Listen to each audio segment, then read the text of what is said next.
Oke, balik lagi di akun saya. Berhubung masih banyak pertanyaan ya dari teman-teman ya tentang keresahan berkaitan dengan melamar kerja.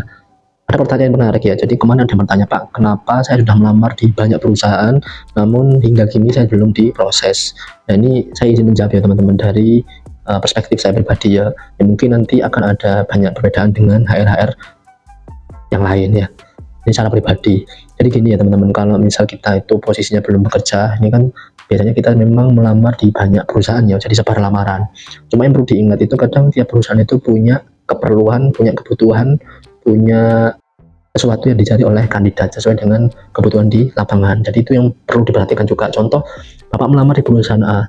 Perusahaan A ini butuh tenaga Bapak di bidang ini. Di perusahaan B butuh kalian Bapak di bidang ini. Jadi tiap perusahaan itu punya kebutuhan masing-masing. Nah, berkaitan dengan kebutuhan masing-masing ini juga berarti juga akan berkaitan dengan persyaratan untuk pemberkasan juga.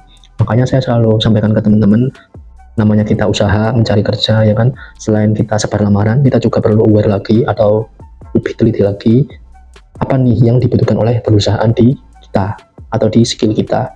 Seperti itu ya teman-teman.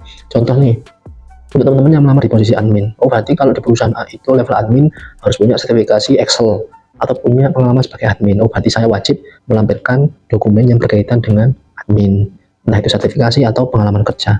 Oh ternyata di perusahaan B, ketika saya melamar posisi admin, perusahaan B ini hanya butuh fresh graduate. Oh kebetulan saya ini meskipun sudah pengalaman tapi masih kategori fresh graduate. Oh berarti saya akan melamar sebagai admin dengan kategori fresh graduate yang disyaratkan. Meskipun nantinya kalau misal diproses tetap ada nilai plusnya ya atau nilai positifnya ketika misal teman-teman kategorinya fresh namun ada pengalaman, ini juga menjadi nilai plus.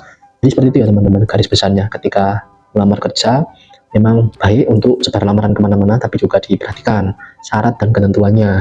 Nah yang paling banyak terjadi ini untuk level operator maupun mekanik. Saya kasih contoh, ada operator yang mau melamar di semua perusahaan tambang contohnya, nah tapi nggak diperhatikan persyaratannya. Contoh di perusahaan A, level operator wajib punya pengalaman minimal 2 tahun. Di perusahaan B minimal 3 tahun. Nah, berarti kalau misal Bapak hanya pengalaman 2 tahun melamar di perusahaan yang minimal 3 tahun, ya tidak akan diproses. Itu contohnya. Ada contoh lain, Pak. Contoh Bapak melamar kerja di perusahaan A, ternyata minimal ijazah itu SMA. Berhubung Bapak lulusan SMP, berarti pasti tidak akan diproses. Ternyata di perusahaan B untuk level operator itu bebas untuk ijazahnya. Nah, itu berarti Bapak bisa masuk kategori. Jadi seperti itu ya. Jadi perlu diperhatikan juga persyaratan tiap perusahaan karena perusahaan punya standar masing-masing.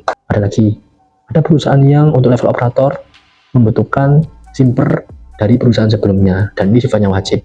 Ya berarti untuk kandidat ya wajib mengikuti persyaratan yang sudah ditentukan. Jadi kita nggak bisa menyamakan persyaratan dari perusahaan satu ke perusahaan lain ya. Jadi tiap perusahaan itu punya syarat sendiri-sendiri, punya standar sendiri-sendiri. Seperti itu ya teman-teman. Semoga bermanfaat. Kalau misalnya ada pertanyaan lain bisa ditulis di komen ya teman-teman. Terima kasih.